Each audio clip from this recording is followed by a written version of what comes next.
మహబూబ్ నగర్ జిల్లా బాలనగర్ మండలం ఉదిత్యాల్ గ్రామానికి చెందిన వెంకటరమణ ఓ సాఫ్ట్వేర్ ఉద్యోగి నేలపై ఉన్న మమకారంతో 5 ఎకరాల మామిడి తోటను 7 ఏళ్ల క్రితం కొనుగోలు చేశాడు. అయితే వ్యవసాయంపై మక్కువ ఏర్పడడంతో సేద్యం చేయాలని నిర్ణయించుకున్నాడు వెంకటరమణ. చిన్నగా వ్యవసాయం గురించి తెలుసుకున్నాడు. ఆ దిశగా అడుగులు వేశాడు. 6 ఏళ్లుగా వ్యవసాయం చేస్తున్న ఈ యువ రైతు మొదట 3 ఏళ్లు రసాయనిక విధానంలోనూ మామిడి సాగు చేసేవాడు. అయితే అందులో అంతగా సంతృప్తి లభించకపోవడంతో సేంద్రియ సేద్యం వైపు అడుగులు వేశాడు. అప్పట్నుంచి మామిడితో పాటే కూరగాయలను పూర్తి సేంద్రియ విధానంలో సాగు చేస్తున్నాడు. ఉదయం పూట పొలం పనులు చూసుకుంటూ మధ్యాహ్నం నుంచి కొలువు పనులు చూసుకుంటూ తోటి రైతులకు ఆదర్శంగా నిలుస్తున్నాడు వెంకటరమణ. ఇది ఈ వ్యవసాయ క్షేత్రం 5 ఎకరాలు ఉన్నది. గత 6 ఏళ్ల నుంచి వ్యవసాయం చేస్తున్నాము. ఫస్ట్ 3 సంవత్సరాలు మేము రసాయనాలు వాడుకుంటూ వ్యవసాయం చేస్తాము. తర్వాత గత 3 సంవత్సరాల నుంచి ఎలాంటి రసాయనాలు వాడకుండా సేంద్రియ వ్యవసాయం చేస్తున్నాము. ఈ ఫాము మా ఫాదర్ రిటైర్మెంట్ తర్వాత ఇక్కడ ఉండాలని సరదా కాలక్షేపం కోసం తీసుకున్నాము. ఆయన అకాల మరణం తర్వాత ఇది వేరే వాళ్ళకి కౌలుకి ఇచ్చుకుంటూ అట్లా ఒక 2 సంవత్సరాలు చేసినాము.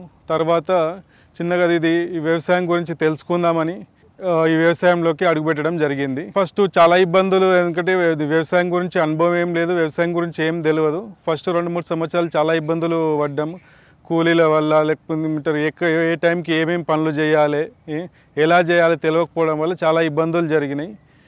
తర్వాత గత 2 సంవత్సరాల నుంచి కరోనా టైం వల్ల ఇక్కడే ఉండాల్సి వచ్చింది. సో ఇవన్నీ ఒక టైంతో పాటు ఏ టైంలో ఏం చేయాలి, అన్ని పనులు తెలుసుకోవడం, ఫ్రెండ్స్ తెలిసిన వాళ్ళ హెల్ప్తోని తెలుసుకోవడం, గత 1 సంవత్సరం నుంచి దీన్ని స్టెబిలైజ్ చేయడం జరిగింది. చాలామంది మనకి ఏం చెప్పినారంటే ఆర్గానిక్ ఫార్మింగ్, ఎందుకంటే అక్కడికి ఇది చెట్లు, ఈ మామిడి తోట, ముఖ్యంగా మామిడి తోట ఉండే ఈ 10 సంవత్సరాలు, ఈ 7 సంవత్సరాలు చెట్లు ఉండే. సో అప్పటి వరకు ఏమంటే మనము రసాయన ఎరువులు వాడినాము.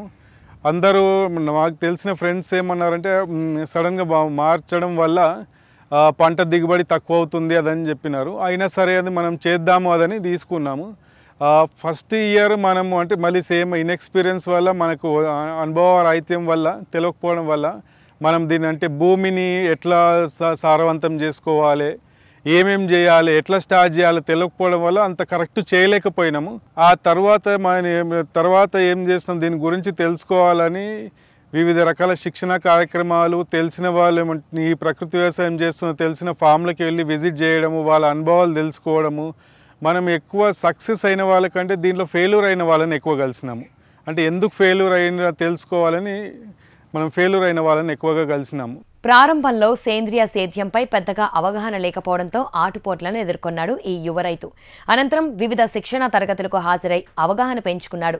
సేంద్రియ సేద్యం చేస్తున్న రైతుల వ్యవసాయ క్షేత్రాలను సందర్శించి వారి అనుభవాలను తెలుసుకున్నాడు. ఈ పద్ధతిలో విజయం సాధించిన వారిని కాకుండా సమస్యలు ఎదుర్కొంటున్న రైతులనే ఎక్కువగా సంప్రదించాడు. సమస్యలు ఆకలింపు చేసుకుని సాగుపై పట్టు సాధించాడు. ప్రస్తుతం ప్రకృతి సేద్యంలో విజయపదంలో ముందుకు సాగుతున్నాడు. తాను పడ్డ శ్రమ ఫలిస్తుండడం, పంట ఆశాజనకంగా ఉండడంతో రైతు ఆనందానికి అంతే లేదు. ప్రకృతి వ్యవసాయం స్టార్ట్ చేసేటప్పుడు ఏంటంటే ప్రకృతిలో అన్ని రకాలు ఉంటాయి. ఏదో ఒకటి మోనోక్రాప్ ప్రకృతిలో ఎప్పుడూ ఉండదు. సో మనం ఆ కాన్సెప్ట్ పైన ఫస్ట్ ఏం చేసినా, ఇది మామిడి తోట బేసిక్గా 5 ఎకరాలు మొత్తం 5 ఎకరాల వ్యవసాయ క్షేత్రం ఇది. దీంట్లో 4 ఎకరాలు మామిడి తోట ఉండే, మిగతా ఈ ప్లేస్ అంతా ఖాళీగా ఉంటుండే. ఈ ప్లేస్ వెనుక గడ్డి అంత ఆల్మోస్ట్ ఒక 1 ఎకర్ ఖాళీగా ఉంటుండే. సో దాన్ని ఫస్ట్ ఏం చేసినాము, ఈ ఇంటిగ్రేటెడ్ ఫార్మింగ్, సమీకృత వ్యవసాయం, ఇదేం కొత్త విధానం ఏం కాదు, ఇది మన వెనకటి నుంచి ఉన్నదే. అంటే ప్రతి వ్యవసాయ కుటుంబంలో కోళ్ళు కానీ, గొర్రెలు కానీ, ఆవులు కానీ ఇవన్నీ ఇంటిగ్రేటెడ్గా ఎవరు బయటికి వెళ్ళి చికెన్ కొనుక్కోవడం కానీ, పాలు పెరుగు కొనుక్కోవడం కానీ ఇవన్నీ లేకుండే. సో అది మళ్ళీ ఆ మూలాలు, ఆ ఇన్స్పిరేషన్స్తోనే మనం ఏం చేసినాము అదంటే దీనిలో కొద్దిగా ఫస్ట్ కొన్ని నాటుకోళ్ళు జత చేయడం జరిగింది. తర్వాత ఆవులు తీసుకోవడం జరిగింది. ఎందుకంటే న్యాచురల్ ఫార్మింగ్కి మెయిన్ బేస్ కౌ ప్రొడక్ట్స్ ఒక్కొక్కటి దీంట్లో యాడ్ చేసుకుంటూ రావడం జరిగింది. వ్యవసాయానికి మూలాధారం నీరు. అందుకే నీటి సమస్య తలెత్తకుండా ఉండేందుకు పొలంలో పడే ప్రతి వాన నీటి బొట్టును ఒడిసి పట్టుకునేందుకు పొలం చుట్టూ కందకాలు తవ్వించాడు. రూఫ్ పైన పడిన నీటిని భద్రంగా సేకరించేందుకు నీటి కుంటలను ఏర్పాటు చేసుకున్నాడు. కలుపు సమస్యను నివారించేందుకు మల్చింగ్, నీటి వృధాను అరికట్టేందుకు డ్రిప్ను ఏర్పాటు చేసుకున్నాడు. ఈ వ్యవసాయానికి మూలాధారం నీరు. సో ఆ నీరుని ఏంటంటే మన ఫామ్లో పడ్డ ప్రతి చుక్కని ఎక్కడి బయటికి పోనీయకుండా పొలం చుట్టూ కందకాలు తీయించడం జరిగింది, ట్రెంచెస్ తీయించడం జరిగింది. ప్లస్ రూఫ్ పైన పడ్డ వాటర్ని ఫామ్ పాండ్లోకి కలెక్ట్ చేయడం జరిగింది. దాని ఏమంటే మామూలుగా ఫామ్ పాండ్ల కింద ఏమంటారు సిమెంట్ వేయడం కానీ మన ప్లాస్టిక్ షీట్ వేయడం కానీ మనం ఏం చేయలేదన్నమాట కింద. ఎందుకంటే దాని పక్కనే బోర్ ఉంది కాబట్టి అది భూమిలోకి ఇంకాలి కాబట్టి దాన్ని ఏం కింద సిమెంట్ చేయలేదు. మనం వాటర్ హార్వెస్టింగ్ అట్లా చేసినాము. తర్వాత కొన్ని నాటుకోళ్ళు, ఆవులు తీసుకోవడము, తర్వాత బాతులు, కుందేళ్ళు యాడ్ చేయడం జరిగింది. ప్లస్ వాటికి గడ్డి కోసం ఏం చేసినామంటే ఒక 6-7 గుంటలు గడ్డి, 2 రకాల గడ్డి, ఒకటే గడ్డి ఉండకుండా హెడ్జ్ లూసను, సూపర్ నేపియర్ గడ్డి వేసినాము. తర్వాత ఇంకొక హాఫ్ ఎకర్లో ఏమంటే కూరగాయలు. ఎందుకంటే మామిడి తోట సంవత్సరానికి ఒకసారి ఒక నెల మాత్రమే ఆదాయం ఉంటుంది. సో ఫార్మర్కి ఏమి అంటే ఎవ్రీ మంత్ ఏదో ఒక ఇన్కమ్ ఉండాలి, సస్టైనబిలిటీ ఉండాలి. దానికోసం ఏమి అంటే మినిమం సెక్యూరిటీ ఉండాలి. దానికి ఏం చేసామంటే కూరగాయలు ఏమి అంటే వేసిన 60 డేస్లో క్రాప్ వస్తుంది. ప్లస్ రెగ్యులర్ ఇన్కమ్ ఉంటుంది. ఆల్మోస్ట్ సంవత్సరంలో ఒక ఎండాకాలం వదిలేస్తే ఒక 8 నుంచి 10 నెలలు స్థిరమైన ఆదాయం వస్తుంది. దానికోసం కూరగాయలు వేసినాము. కొద్ది మొత్తంలో వేరే పళ్ళు ఉండాలని ఈ కందకాలు ఎక్కడైతే తీసినామో పొలం చుట్టూ ఏం చేసినామంటే గ్లైరిసీడియా, ఒక మొక్క గ్లైరిసీడియా, ఒకటి సీతాఫలం పెట్టినాము. గ్లైరిసీడియా దేనికి అంటే గ్లైరిసీడియా నైట్రోజన్ ఫిక్సేషన్ చేస్తుంది. ప్లస్ ఆకులు ఏం చేస్తామంటే మనం తోటలో దున్నేటప్పుడు భూమిని సారం చేసుకునే దాంట్లో భాగంగా గ్లైరిసీడియా ఆకులను తీసి భూమిలో వేసి దున్నుతాం మనం. అట్లాగే కొద్ది మొత్తంలో పొప్పడి పెట్టడం జరిగింది. ఇవన్నీ దేశవాళీ రకాలు. 4 ఎకరాల్లో మామిడి, అరెకరంలో కూరగాయలు సాగు చేస్తున్నారు. మామిడిలో అంతర పంటలుగా బొప్పాయి, సపోటా, నిమ్మ, ఉసిరి, అరటి, నేరేడు వంటి పండ్ల చెట్లు, గట్ల వెంబడి రక్షక పంటలుగా సీతాఫలం, బంతి, కంది, అలాగే కూరగాయల్లో అంతర పంటలుగా బీన్స్, చిక్కుడు, అలసందలు, గోరుచిక్కుడు, వీటితో పాటి ఆవులు, నాటుకోళ్లు, బాతులు, కుందేళ్లు, ఇలా అన్ని రకాల పంటలను, జీవాలను పెంచుతూ సమీకృత సేద్యం చేస్తున్నాడు వెంకటరమణ. ఇందులోనూ దేశవాళీ విత్తన రకాలనే సాగుకు ఎన్నుకున్నాడు. ప్రతి నెల ఉద్యోగి మాదిరి ఆదాయం పొందేందుకు ప్రణాళికబద్ధంగా పంటల సాగు చేస్తున్నాడు ఈ యువ రైతు. తోటి రైతుల మన్ననలను పొందుతున్నాడు. మా టార్గెట్ వచ్చేసి ఒక హాఫ్ ఎకర్లో ఒక 20 నుంచి 25 రకాలు ఒక 100 ఫ్యామిలీస్కి ఇవ్వాలని, ప్రతి వారం ఇవ్వాలని. అది మళ్ళీ ఆర్గానిక్ అంటే ఏదో కిలో 40 నుంచి 50 రూపాయలు ఉండేటట్టు సంవత్సరం పొడవునా సీజన్తో సంబంధం లేకుండా, మార్కెట్ ధరతో సంబంధం లేకుండా 40 నుంచి 50 రూపాయలు ప్రాంతాన్ని బట్టి, డెలివరీ దాన్ని బట్టి చేద్దామని ఏం చేసినాము. దాదాపు ఒక 14 రకాలు వేయడం జరిగింది. కాకపోతే ఒక 10 ఇప్పటి వరకు అయితే ఒక 10-11 రకాలు మంచిగా అనుకున్నట్టు వచ్చినాయి. మామూలుగా అందరికీ మిస్కాన్సెప్ట్ ఏముంది ఏదంటే హైబ్రిడ్ ఈల్డ్ ఎక్కువ వస్తుంది, దేశవాళీ ఈల్డ్ తక్కువ వస్తుంది అని. మేము అంత పెద్ద వేరియేషన్ చూడలేదు. అట్లా కంపేర్ చేసుకుంటే హైబ్రిడ్ విత్తనాలు ఈరోజు చాలా దేశవాళీ విత్తనంతో పోల్చుకుంటే ధర చాలా ఎక్కువగా ఉంది. ప్లస్ క్రాప్ లైఫ్ కూడా తక్కువగా ఉంటుంది. ఈ దేశవాళీ విత్తనము ఎగ్జాంపుల్ బెండ కానీ బీరా తీసుకుంటే మామూలుగా 3 మంత్స్ హైబ్రిడ్ అయితే 3 మంత్స్ వస్తుంది. ఈ దేశవాళీ 4 మంత్స్ వరకు వస్తుంది. చీడపీడలు కూడా చాలా తక్కువగా ఉన్నాయి. మేము దీంట్లో చేసేది ఏదంటే రెగ్యులర్గా ప్రతి 3 రోజులకు ఒకసారి జీవామృతంని డ్రిప్ ద్వారా వారిస్తాము.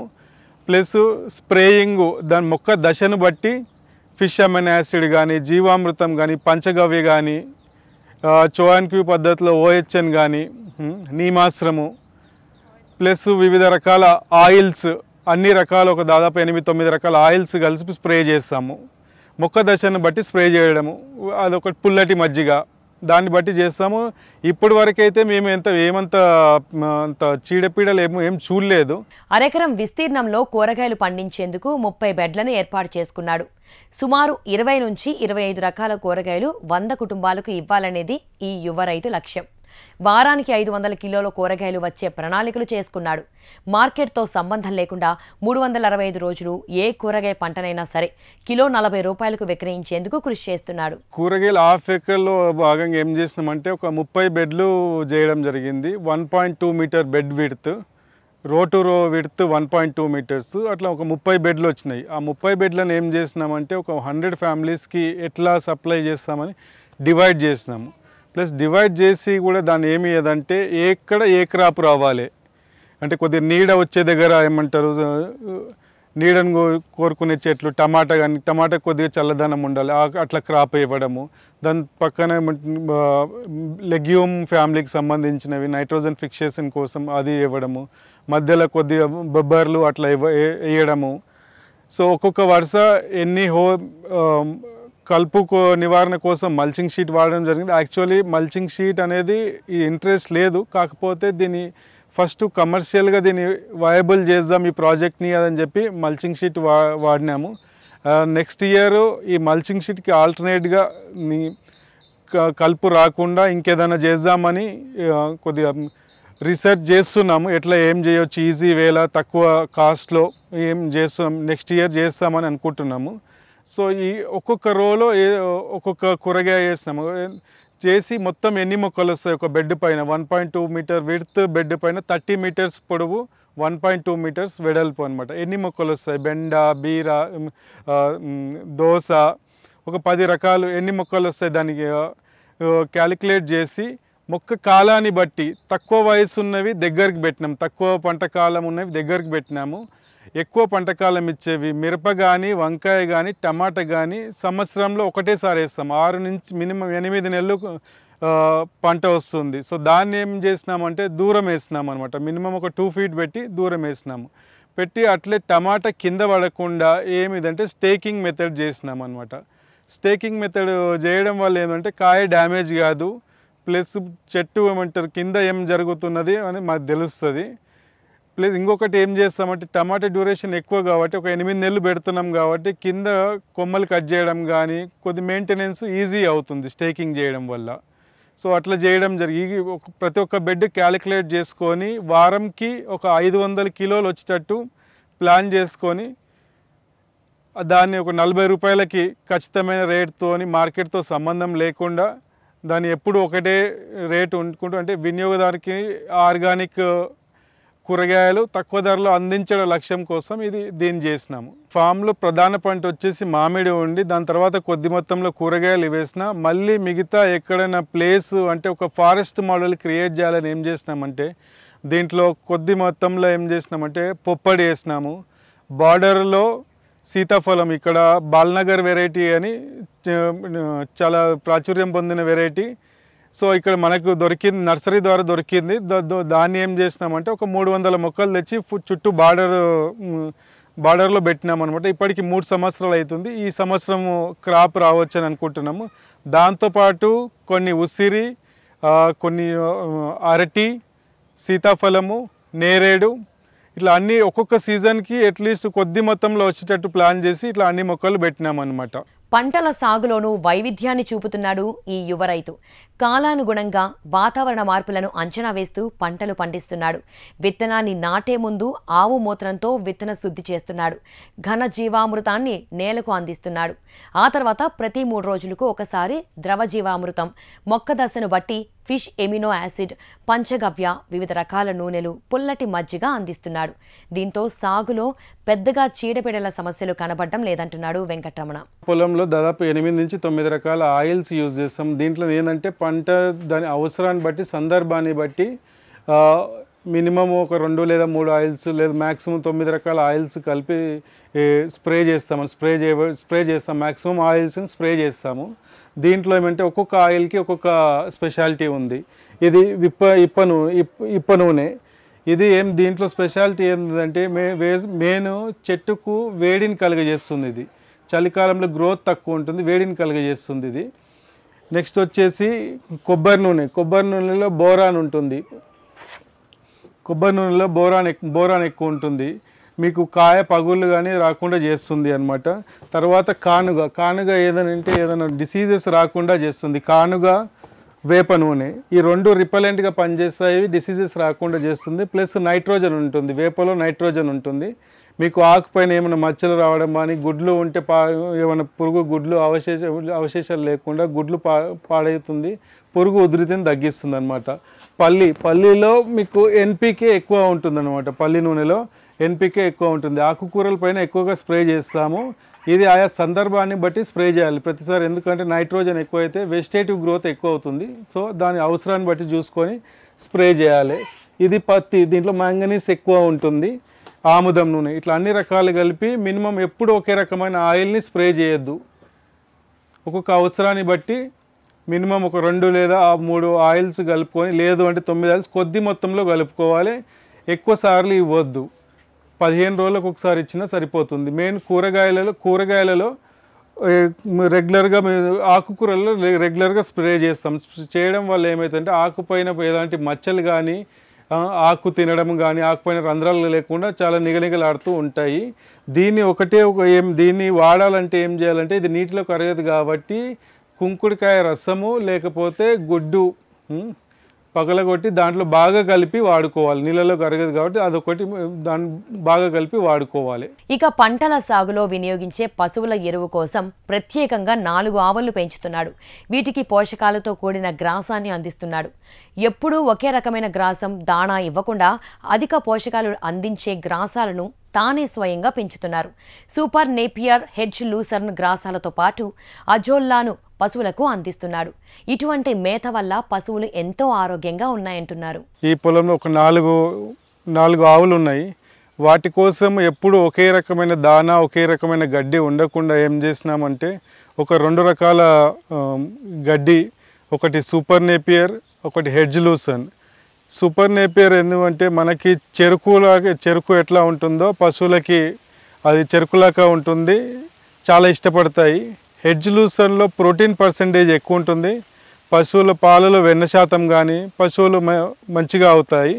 దాంతోపాటు అజోలాను కలిపి ఇస్తున్నాం దేశీ ఆవులకి. ఈ హెడ్జ్ లూసర్న్ మెయిన్ ఆవులతో పాటు కుందేళ్ళు బాగా ఇష్టపడి తింటాయి. నాటుకోళ్ళకు కూడా ఈ హెడ్జ్ లూసర్న్ని వేస్తున్నాము. దేశీ ఆవులు, కుందేళ్ళు పెంచడం జరుగుతుంది. ఈ నాటుకోళ్ళు కూడా ఎట్లా స్టార్ట్ చేసినాము అదంటే, ఒక 2-3 ఇయర్స్ క్రితం ఒక 10-15 కోళ్ళతో స్టార్ట్ చేసినాము. దాన్నే ఇవి చుట్టుపక్కల విలేజ్ల నుంచి సేకరించి దాని గుడ్లని పిల్లలు తీసి దాని బ్రీడ్ని డెవలప్ చేసినాం అనమాట. ఇంకా ఇది డెవలప్మెంట్ స్టేజ్లో ఉంది, ఇంకా పూర్తిగా కమర్షియల్ ఇంకా ఆపరేషన్ స్టార్ట్ కాలేదు. ఇది చిన్న మొత్తంలో చేస్తున్నాం. ఇది ఏమంటే ఇంటిగ్రేటెడ్ ఫామ్లో పార్ట్గా దాని నాటుకోళ్ళను కూడా పెట్టడం అయింది. ఇది ప్యూర్ దేశీ బ్రీడ్ అనమాట. ఎట్లాంటి బ్రీడ్ మిక్స్ కాకుండా చుట్టుపక్కల ఉన్న విలేజ్ల నుంచి గ్యాదర్ చేసినాము. ఈయన మా ఫ్రెండ్ నాగరాజ్ గౌడ్.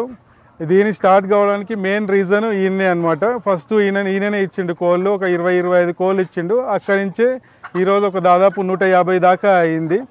ఈ నాటుకోళ్ళలో మెయిన్ ఇవి ఏమంటారు, సంవత్సరంలో ఒక 40 నుంచి 50 గుడ్లు పెడతాయి. ఇవి కటింగ్ స్టేజ్కి రావడానికి ఒక 6 టైం పడుతుంది. బ్రాయిలర్ కోళ్ళలో కాకుండా 6 మంత్స్, మినిమం 6 మంత్స్ పడుతుంది అనమాట. రసాయనిక సేద్యమైన, సేంద్రియ సేద్యమైన ప్రణాళిక లేకుండా చేస్తే రైతుకు నష్టమే ఎదురవుతుందంటున్నాడు ఈ సాగుదారు. సేంద్రియ పద్ధతిలో ప్రారంభంలో కాస్త శ్రమపడ్డా, ఇబ్బందులు ఎదురైనా ఆ తర్వాత వచ్చే ప్రతిఫలం ఎంతో సంతృప్తి ఇస్తుందని చెబుతున్నాడు. రసాయనాలు, ఎరువులు, పురుగు మందులు వాడటం వల్ల దిగుబడి పెరిగినా అది కొంతకాలమే అని అంటున్నాడు. కానీ స్థిరమైన ఆదాయం రైతు అందుకోవాలంటే సేంద్రియం వైపు ప్రయాణించాలని సూచిస్తున్నాడు. నా పేరు అర్ణవ్. జీవామృతం ఎట్లా వేయాలి? 5 kgs ఆవు పెండ, 5 లీటర్స్ ఆవు మూత్రం, 2 kgs బెల్లం, 1 kg పిండి అన్నీ కలిపి డ్రమ్ నీళ్ళు తీసుకోవాలి. దాంట్లో కొంచెం మట్టి కలుపుకోవాలి. 48 hours ఫర్మెంట్ చేయాలి. డ్రిప్ నుంచి ప్లాంట్స్కి సప్లై చేస్తాం. ప్లాంట్ గ్రోత్ బాగుంటుంది. ఈ ప్రకృతి వ్యవసాయ క్షేత్రంలో మేము కూడా ఒక భాగంగా వీటి ఉత్పత్తుల నుంచి బై ప్రోడక్ట్స్ని తయారు చేస్తూ మహిళలకు కూడా ఉపాధిని కల్పిస్తున్నాం అన్నమాట. సో ఏంటంటే ఎవరు ఏవి చేయగలుగుతారో మేము పండించే పంటలలో ఒక్కొక్కరు ఒక్కొక్క ప్రత్యేకత ఉంటుంది. సో దానివల్ల ఎవరేం చేయగలుగుతారో దాన్ని చేపించి మేము కూరగాయలతో పాటు వినియోగదారులకు అందిస్తున్నాం అన్నమాట. సో ఏంటంటే పచ్చళ్ళు పెడతాము మేము పండించే కూరగాయలతోని కానీ మామిడికాయలతో కానీ ఒరుగు చేస్తాము. ఇప్పుడు వడగాళ్ళ వల్ల మామిడికాయలు రాలిపోతాయి కదా, సో వాటితో ఏంటంటే పడేయకుండా వాటిని ఒరుగు చేస్తామన్నమాట. ఇట్లా న్యాచురల్గా చేస్తాం దీన్ని. ఇంకా ఏమి కోసేసి ఎండబెడతాము కొద్దిగా ఉప్పు కలిపేసి. నార్మల్ చేసే పద్ధతి అందరు చేసే పద్ధతే, కాకపోతే ఏంటంటే మేము అవి వేస్ట్ చేయకుండా దాని నుంచి కూడా ప్రోడక్ట్ చేస్తూ అమ్ముతూ ఉంటాం అన్నమాట. సో ఇవి అన్నీ మేము అలాగూ ఇది ప్రకృతి వ్యవసాయ క్షేత్రంలోనే ఏ కెమికల్స్ లేకుండా పండించినాయి అన్నమాట. సో ఆ కాయలతోనే చేసినవి ఈ అన్ని ఉత్పత్తులు కూడా. సో దీనివల్ల ఇంకో ఉపయోగం ఏంటంటే ఈ ఒరుగు నిల్వ ఉంటుంది. సో పంట లేని సమయంలో కూడా ఆదాయం వస్తుందన్నమాట. సో మా దాంట్లో ఇంకా ప్రోడక్ట్స్ ఏంటంటే వడియాలు పెడతాం మేము. అందులో వాడే పదార్థాలు కూడా అన్ని మందులు లేనివే అన్నమాట. సో ఇలా ప్రోడక్ట్స్ అన్నీ తయారు చేసుకొని ఇంట్లో పిల్లల కోసం అన్ని చిరుతిండ్లు అలా అన్నీ తయారు చేస్తూ ఇంట్లో వీళ్ళు ఉన్న ఆడవాళ్ళతో వాళ్ళకు వచ్చిన నైపుణ్యాన్ని ప్రదర్శించి సో వాళ్ళకి కూడా ఒక స్వయం ఉపాధి కల్పిస్తూ కొంతమేర ఆదాయాన్ని సమకూర్చుకుంటున్నాం ఇలా చేసి. సో ఇది వీళ్ళంతా టీం అన్నమాట మాకు. సో ఇలా వీళ్ళందరూ వాళ్ళకి వచ్చిన ఒక్కొక్కరిది ఒక్కొక్క స్పెషాలిటీ ఉంటుంది. కొందరు పొళ్ళు తయారు చేస్తారు, కొందరు పిండి వంటలు చేస్తారు, కొందరు పచ్చళ్ళు బాగా పెడతారు. సో అలా అందరు కలిసి ఒక దగ్గర చేసుకుంటూ దానివల్ల ఆదాయం ఆడవాళ్ళు కూడా సంపాదించుకుంటున్నారు దీనివల్ల. ఆర్గానిక్ ఫార్మింగ్ మళ్ళీ కెమికల్ ఫార్మింగ్ కంపేర్ చేసినప్పుడు ఆర్గానిక్ ఫార్మింగ్లో స్టార్టింగ్ కొద్దిగా ఇబ్బందులు ఉంటాయి, కొద్దిగా శ్రమ ఎక్కువ ఉంటుంది, కొద్దిగా డబ్బులు ఎక్కువ ఖర్చు అవుతాయి. కానీ మీకు కరెక్ట్ ఒక 2 years 3 years కష్టపడగలిగితే దాని తర్వాత మీకు కెమికల్ ఫార్మింగ్ 10 రూపాయలు అయితే ఆర్గానిక్ ఫార్మింగ్ 2 నుంచి 3 రూపాయలు అవుతుంది. ఇది ఆర్గానిక్ ఫార్మింగ్లో డ్రాస్టిక్గా దిగుబడి ఏం చేంజ్ కాకపోతే కాన్స్టెంట్గా ఒక మినిమం సెక్యూరిటీ అనేది ఉంటుందన్నమాట. అంటే మీకు నెలకి ఒక స్థిరమైన ఆదాయం అనేది కంపల్సరీ వస్తుంది.